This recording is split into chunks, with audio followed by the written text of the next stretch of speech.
Hello, everyone. My name is Jen Yan, and welcome to the session on Azure Arc for servers. This is a new service released at Ignite last year. In this session, we're going to look at a very high-level overview of Azure Arc in general, and then dive deep on the Azure Arc for servers, what that capability enables you to do in terms of managing your servers across the different environments. Really, the session is going to focus on providing a general understanding of the Azure Arc strategic direction on what we're looking at achieve with Azure Arc, and also looking into how the server aspect fits into this picture, and providing the information on how this can benefit from customer perspective in terms of managing this hybrid environment. I'd like to start with looking at just customer environment. In general, we are seeing more and more complexity in terms of applications running on diverse infrastructure, and right now with the adoption of the cloud trend.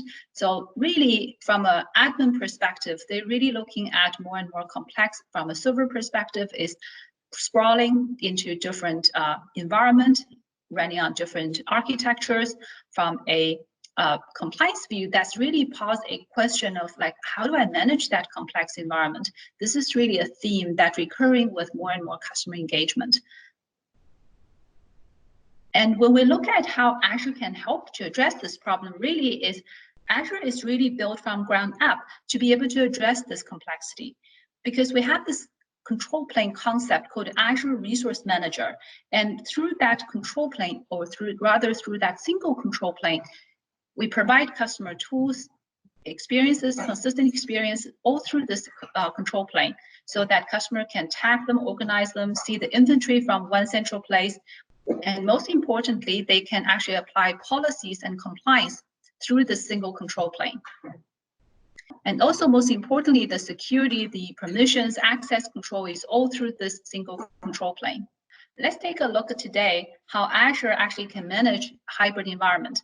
So from a customer perspective, they interact with the portal, the shell, to talk to this control plane called Azure Resource Manager. And there's a lot of capabilities that built into this control plane, like subscription, resource group, this kind of hierarchy and tagging of the resources, and also policies, logging, all provided at this control plane level. And also, there's a number of Azure management services like monitoring, like update. They interact with the control plane to manage the services running in Azure. A lot of services actually in Azure can also manage on-prem infrastructures like monitoring, like update. And the way we do it is that these services will directly put an agent on these machines. But as you can see, they bypass this control plane of the Azure Resource Manager. So all these capabilities that we put it into the resource manager will not be available for the on-prem environment. And Azure Arc is about extending that control plane to manage resources and assets outside of Azure. And now from a server view perspective, take an example, you can bring in your on-prem servers or your servers in other hosted cloud. Now they can be projected into the control plane. And now all these capabilities that are available at the control plane level will be available for servers outside of Azure as well. And a key message I want to point out here about local tools that already been there managing on-prem servers will still be available. So the focus on Azure is really about at scale, so that you can see all your assets from a single control plane view. But all these local tools that can still be relevant to addressing a lot of the tasks that's running on the on-prem environment. Re-emphasize on Azure Arc is really about extending the control plane and services to any infrastructure. So re-emphasizing on Azure Arc is about extending the control plane to any infrastructure outside of Azure. And we will also be able to extend Azure services running on these infrastructures outside of Azure. So in short, there's currently 3 services that are available under the umbrella of Azure Arc, and our focus today is going to be Azure Arc for servers. But if you have questions about Kubernetes and data services, you can ping me offline and we'll be able to connect you with the right team. Here's a call out again on the status of the Arc for Service is in public preview. So everything I'm going to show you today, you will be able to see it from the portal page as well. We're actually starting to work with customers that adopting the service in production. So this is actually fully supported. So I want to start with the high-level scenario that we're targeting for public preview. This has been the primary scenario. And a key pain point we have heard from customers over and over again is about governance.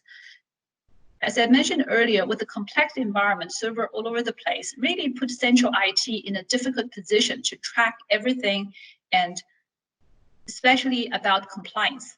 So a simple question, if my developer went out to go get a server in a cloud, for example, how do I make sure my customer data potentially on that server has a good password protecting it, right? So we've seen all these news around data leaks. And so this is really one of the key questions that central IT admins keep thinking about, right? Because they are the people going to be responsible for compliance. So how can we help them to make sure they can apply compliance and see compliance from Azure, from one central place? And the way we're looking at it is to bring on-prem servers or in any different data centers, branch offices, and projecting them into Azure Resource Manager. Now from Azure Resource Manager, either through portals or through command line, or if you are more advanced, you can use APIs to just query all the resources, all from one single place. And once they are showing up in the Resource Manager, now we can leverage Azure Policy as the framework to apply compliance policies to all the resources, no matter where they are. So the solution we have here is that, so we can provide IT admin a way to really apply control policies from one single place and able to view compliance status from all these servers. And there's a twist to the cloud world, because in the traditional on-prem world, the IT admins have like a domain admin account and they can have access to any servers they need to. But in the cloud world, really, they don't have access to all the servers.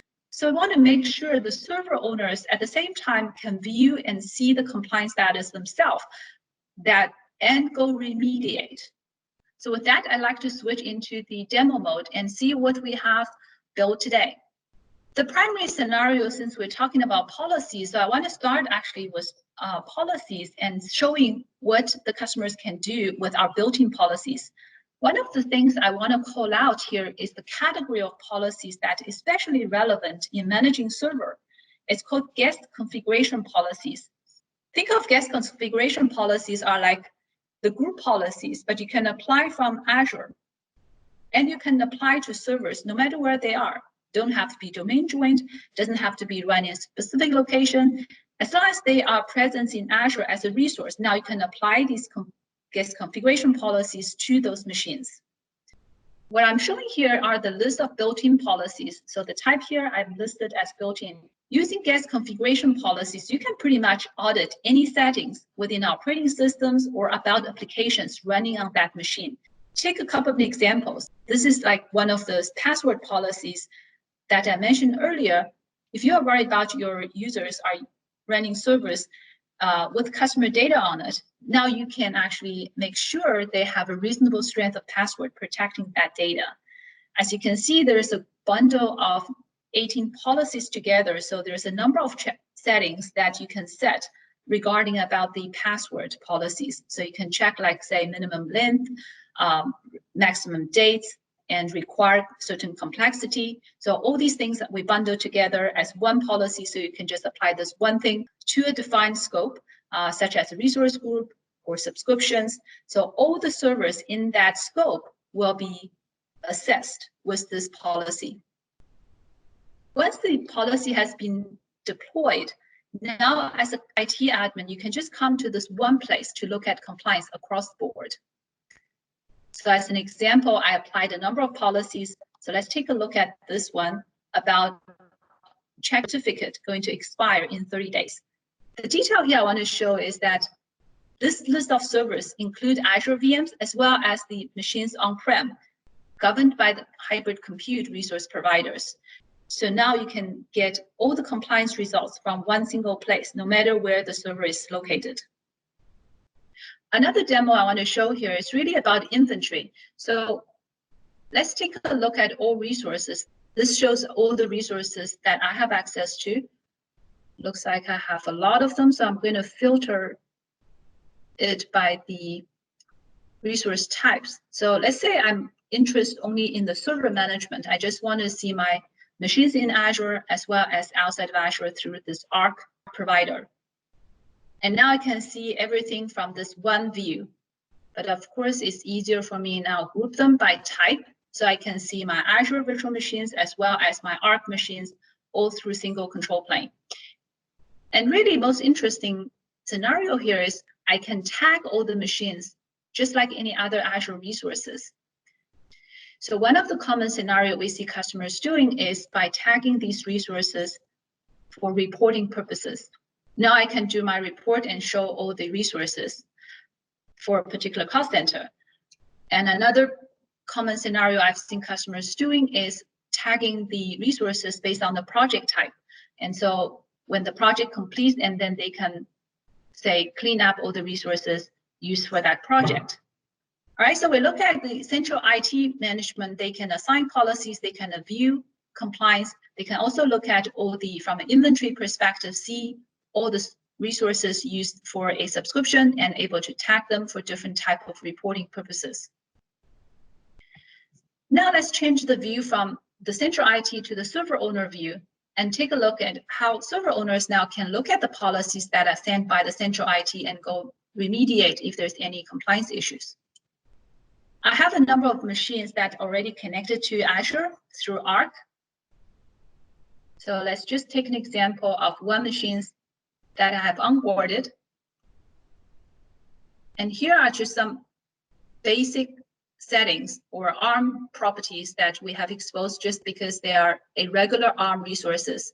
And they get all these ARM capabilities like getting the activity logs, seeing who has done what about this resource, and RBAC controls, and tagging is pretty standard. So really, let's come to the policies page. Now, as a server owner, I will be able to see the policies that my central IT has assigned. And it looks like I have certificate about to expire. Now I can drill down into the details and see which certificate is actually going to expire or already expired, and I can renew them. Here are some of the common policies that we have seen customers are using. These policies can apply to machines outside of Azure as well. So really through Azure Arc, we are providing customers a central view to manage compliance policies all through Azure. So we looked at the certificate for as an example earlier, and another common policies we see customers using is like check for particular applications are installed on the machine. So for example, if you want a machine to have backup installed or anti-malware software is installed, you can use the policy to audit that. From a security standpoint, we looked at password policies, and also customers are using the applications to check diagnostic tools are running on production machines. That's opening up potential vulnerabilities to that machine, so they can use this to remove those diagnostic tools. Having looked at some of the use cases, I want to switch gear into looking at really the architectures. A number of people have asked me about, oh, is that an agent model? And how does it actually do the connection to Azure? So this diagram shows how the machines are actually getting projected into the control plane. As you can see, there's an Azure Connected Machine agent. And yes, that's basically the agent responsible for connecting the machine and project that into Azure, the control plane. And we also have a heartbeat, so that agent sends the heartbeat every 5 minutes. It's the outbound through port 443 to Azure. The reason we pick the agent model is really twofold. One is that we want to make sure from a management perspective, there's only outbound traffic. This came in as a security requirement from a number of customer discussions, especially when we talk to like even our internal MSIT. For some of their very secure environment, they have this restriction of absolutely no inbound traffic to the machine. And using agentless model, that essentially we need some kind of inbound traffic to that machine so we can do the remote management, and that not meeting the requirement. So we have this agent now making sure it's only going outbound. And the second reason we picked the agent model is we want to have a consistent management experience to customers managing these Arc machines and Azure VMs. The left-hand side of the diagram I'm showing is actually the Azure VMs, where you can see there's a guest agent component running inside the Azure VMs. The purpose for this agent is actually doing the VM extension deployment. So think of VM extension as just the code that gets deployed on that machine to be able to do management from the Azure services. So for example, Azure Monitoring has the MMA extension. So when this machine enrolled for monitoring, then they deploy the MMA agent or MMA extensions. Update uses MMA extensions as well. Backup has another VM extension. So Azure Security, as the things goes on, so each of the management services uses one or more VM extensions, and they get deployed on the Azure VM through the guest agent. So we have the same model for the Arc machines, where we make sure the same VM extensions can be deployed through the Azure Arc agent. And this makes sure that through the control plane, user can use the same experience, either through policies or through ARM template. They can deploy extensions to machines no matter where they are running.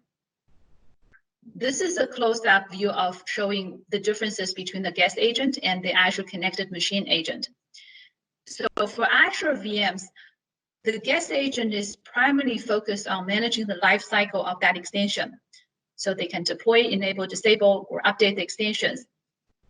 But many extensions actually require access about additional information, like what's my resource ID, or give me an access token to access other Azure services. And this information is actually provided by the Azure host. So there's a PS instance data service running on Azure host. That extension can connect to query the information it needs. With the extension running on-prem, obviously this extension can no longer access the Azure host. So we make sure that we are including the IMDS service as part of the connected machine agent. So now once the extension gets deployed, they can query our agent endpoint or our IMDS endpoint running on the Arc machine to get the same information. So moving forward, we'll be focused on doing the extension management and making sure more and more extensions are available on the Arc machines. All right, now let's talk about the onboarding. Really now we understand the architecture. So onboarding is really about deploying that agent, install that agent, and connecting that machine into Azure by creating an ARM resource. So now that machine is projected or presented in ARM as an ARM resource. And let's take a look at how you can do that. So we built flow so that we can help users to create that script, easily copy and run on the machine they needed to support. So in order to create that resource, we need to understand what the subscription and the resource group, so user can just specify them here.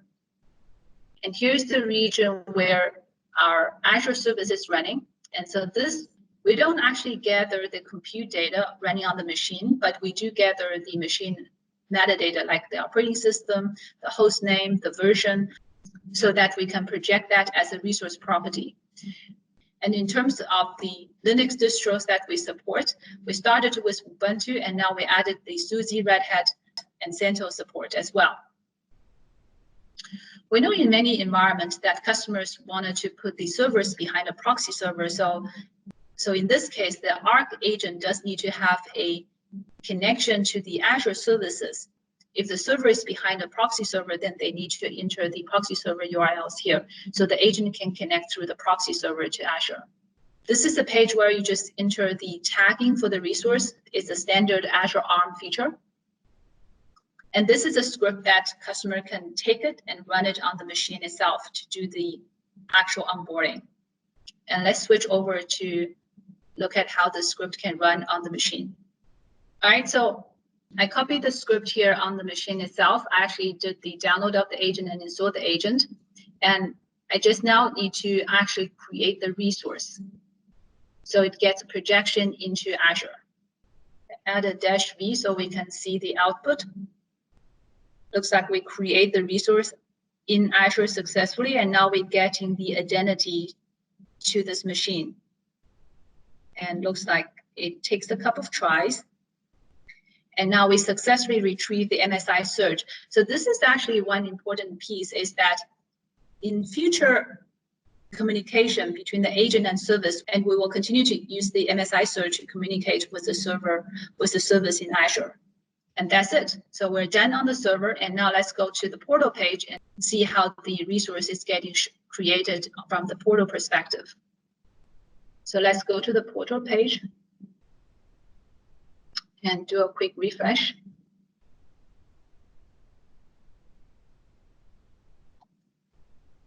And here's the server we just onboarded. That's it.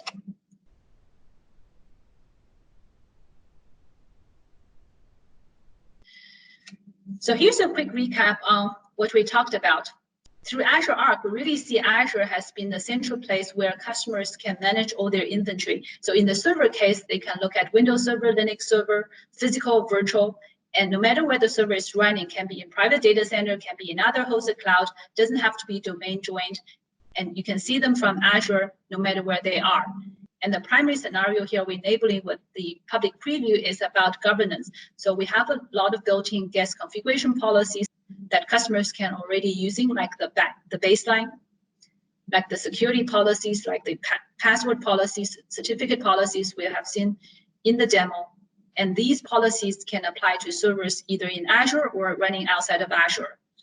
And after the policy has been applied, they can go to the compliance page and in one place to see the compliance status. So one thing I haven't really touched upon is the role-based access. What it means is that this is really, so at the time when you onboard, we actually create a system-assigned identity in Azure, and then we retrieve the MSI cert and store that. You've seen that in the demo as part of the onboarding, and now future access can be based on that MSI cert. Another integration we've done is with Lighthouse. So this really enables MSP to extend their management story to their customers, to expand that from just Azure to their on-prem environment as well. And last but not least, really, we're looking at Azure as the one central place to manage at scale, because there's a lot of capabilities that has built into the control plane level, like you can use resource graph to search all these different type of resources, and there's a consistent experience through the portal, and you can using tags to organize these resources. So with that, I'd like to conclude my session, and thank you very much for your time. And feel free to ask any questions. Thank you.